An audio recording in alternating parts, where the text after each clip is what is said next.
What's going on, guys? GoodMicWork Commentaries back at you, and today is a very historical day on the YouTube channel. Today marks the beginning of a brand new direction here at GoodMicWork Commentaries, and for the past 12 years, I've been focused mainly on covering professional wrestling, WWE, AEW, TNA, WCW, ECW, you name it. That's pretty much what we've done for a decade plus. But to be honest with you guys, I'm completely burnt out of professional wrestling. We've got WrestleMania coming up here this weekend. I think it's pretty safe to say that nobody is interested in this show. Not even sure if anybody's even going to show up in Dallas for this thing. It's just a bunch of jobber matches, and some guy that WWE has stolen away from a minor league company apparently is going to debut. Nobody cares, and I'm really, really tired of professional wrestling in general.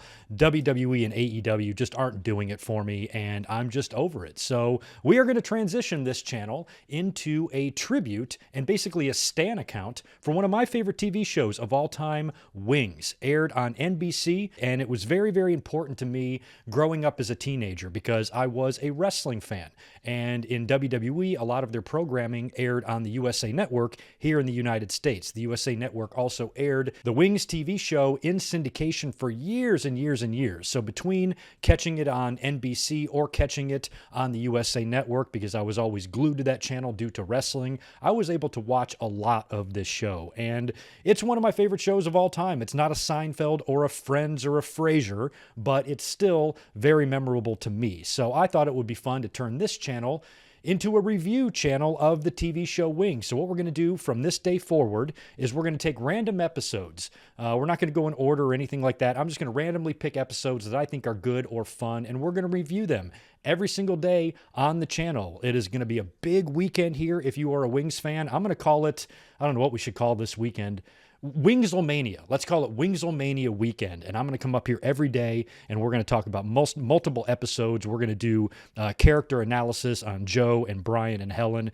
and Roy and Antonio and Lowell and everybody else involved with this fantastic television show, one that I just have fond memories of. And today we're going to kick things off with one of my favorite episodes in Wings history. It's season 3, episode 20, entitled The Bank Dick. So Brian Hackett gets a tax refund and heads off to Barbuda to treat himself for a vacation. Back on Nantucket, Brian's much more conservative brother Joe is lamenting to Faye and Helen about Brian blowing his IRS refund of $5,000 on a vacation when he could have put a little money away, put some money in the bank, and created a nest egg for himself, but instead decided to blow it all on a vacation. Helen chimes in and says, hey, if I got a big $5,000 IRS tax refund, I'd be in Barbuda doing the exact same thing. Brian's flight gets in and he returns from the islands looking tanned and relaxed, also has gifts for his friends, including some wine from a sunken pirate ship.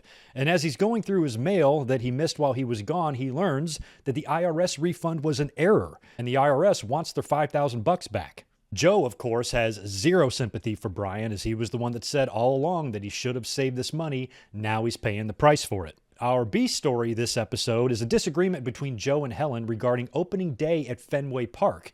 Helen gave Joe these Red Sox tickets when they were a couple, when they were dating in a previous season. They had since broken up. Opening day is now here, and Joe is taking a brand new woman to the game with him named Nancy Fletcher. And of course, Helen has a huge problem with this. Meanwhile, the always lovable Antonio Scarpacci, played by Tony Shalhoub, is headed back to his home country of Italy to visit his family for a month, and he is making a very, very big deal about it, arriving at the airport hours before he even needs to be on his connecting flight to Boston, and just driving everybody nuts in general. Joe learns that Brian ends up getting a part-time job down at the bank as a security guard to get some extra money to help pay back the IRS loan. And when Brian shows up in his outfit, trolling and ribbing commence. Joe winds up getting very mad at Brian because now with this extra job, Joe is stuck picking up the slack of Brian with his flights at Sandpiper Air. Brian shows up for his first day on the job and assumes that it will be a piece of cake and basically goofs off the entire time he's there. The gang all finds excuses to go down to the bank to visit Brian to troll him some more, and Joe winds up telling Helen that he bought her a seat at Fenway Park on opening day so she can go and that everybody is happy. But once Helen realizes that the ticket is an obstructed view, she completely freaks and tears up the ticket. You can tell this episode was filmed shortly after the movie Point Break came out because Richard Nixon storms into the bank to hold up the place, tells everybody to get down on the ground, and singles out Brian, who insists that he will get no trouble out of him. Meanwhile, Antonio is panicking his ass off on the floor because he thinks he's going to miss his flight to Italy. But Brian and the bank robber actually both insist to Antonio that everything is going to be fine. I just want the money. If everybody cooperates, we'll all be sitting in butter. Despite the fact that their lives are on the line, this doesn't stop Helen from continuing to give Joe a hard time about not going to opening day. So Joe, finally under pressure, just caves in and says, "Fine, I'll take you. Just get off my back."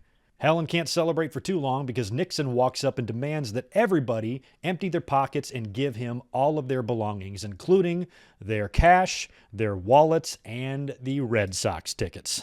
The robber gets away scot-free, and Brian finds himself fired on his first day, now back at the Nantucket airport to resume his regular pilot job. And since he's there, Joe says you might as well take the night flight to Boston, which is actually going to have Antonio on board as a passenger, to head to Boston where his connecting flight to Italy awaits. The small Cessna only has one other passenger other than Antonio and Brian on board, and he overhears Antonio saying that he's going to Italy and expresses his envy in a very, very specific way.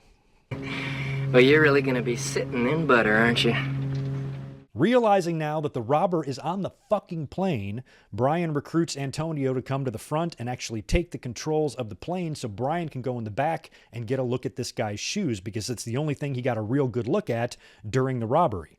However, this proves to be a pretty idiotic move as Brian goes all the way to the back and tries to lean and kneel over and look down at this guy's shoes. And when he looks up, he finds a gun pointed right at his head.